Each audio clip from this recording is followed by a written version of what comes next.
Hey everyone, and welcome back to The Explainer. Today we're jumping straight into something we literally all talk about, whether it's in the news, at the dinner table, or in the classroom. We're asking the big question, what is technology really doing to young people? Well, today we're cutting through the noise. We're going to look strictly at the hard data from a fascinating research paper called The Digital Pulse, exploring both the psychological and the physiological effects of digital tech. We want to build a clear, structured understanding of what's actually happening, based on evidence, not just fear. So let's go ahead and tackle the societal elephant in the room right away. Is technology ruining our kids? I mean, it's a question completely loaded with anxiety, right? For years now, the narrative has been overwhelmingly negative, predicting absolute doom for any teen holding a smartphone. But, we always want to know what the science actually says, rather than just giving in to the panic. Our goal with this explainer is to present a truly balanced narrative about modern adolescent life, using the research to finally separate assumption from reality. And real quick, before we unpack all this incredible data, please like, share, and subscribe if you wish for healthier friends and a healthier society. Seriously, we are happy if we are healthy, and the people around us are healthy too. By doing that, you help us reach more people and create much-needed awareness. Also, drop a comment if there's a specific topic you want us to cover in upcoming explainers.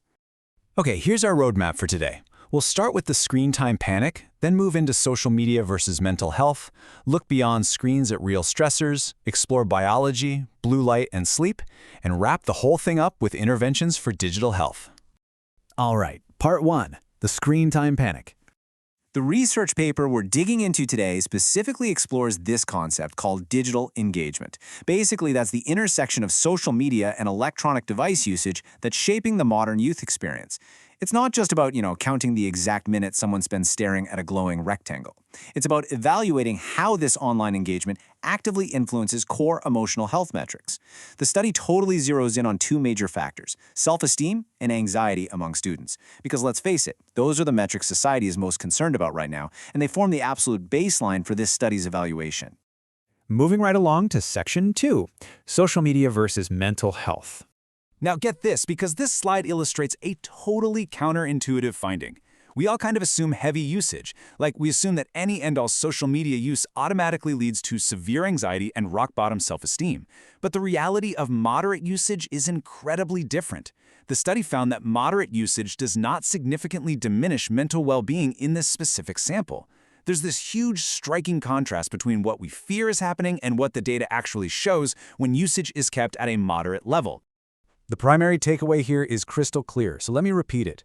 Moderate usage does not significantly diminish mental well-being in this specific sample. This right here is the cornerstone of presenting a balanced narrative about modern adolescent life. A balanced, controlled amount of screen time just isn't inherently destructive to a teen's self-esteem or anxiety levels, which honestly forces us to ask a pretty big question. If moderate screen time isn't destroying mental health, what else is going on? Which brings us to section 3. Beyond screens, real stressors. Think of emotional health like a giant pie, right? Well, social media is really only one slice of that pie.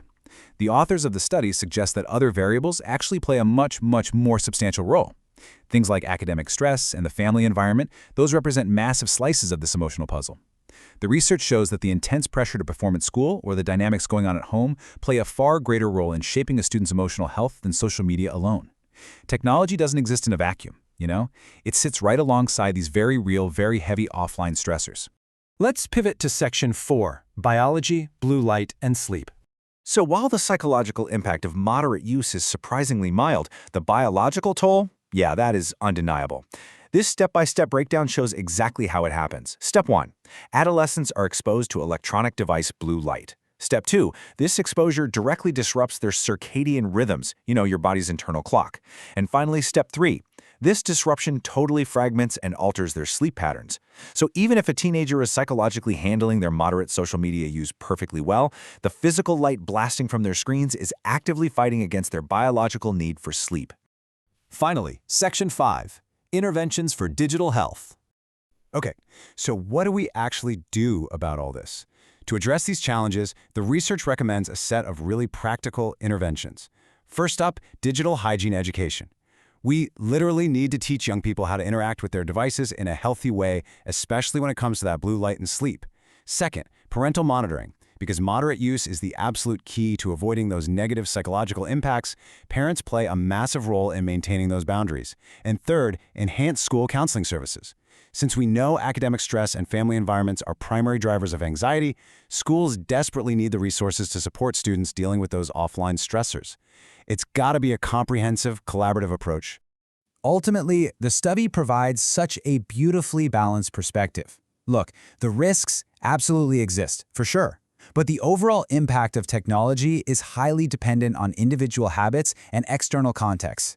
It entirely depends on whether their usage is actually moderate, what their family environment looks like, and how they manage their academic stress. It's not just a one-size-fits-all digital doomsday. As we wrap up this explainer, I want you to ask yourself a question. What individual habits will you change to build a healthier digital context? Think about how you can practically apply these balanced findings. Maybe it's finally turning off your devices an hour before bed to fight off that blue light. Or maybe it's checking in on someone's academic stress levels instead of just instantly confiscating their phone. The power to navigate this digital era safely is literally in our hands through better habits and better context.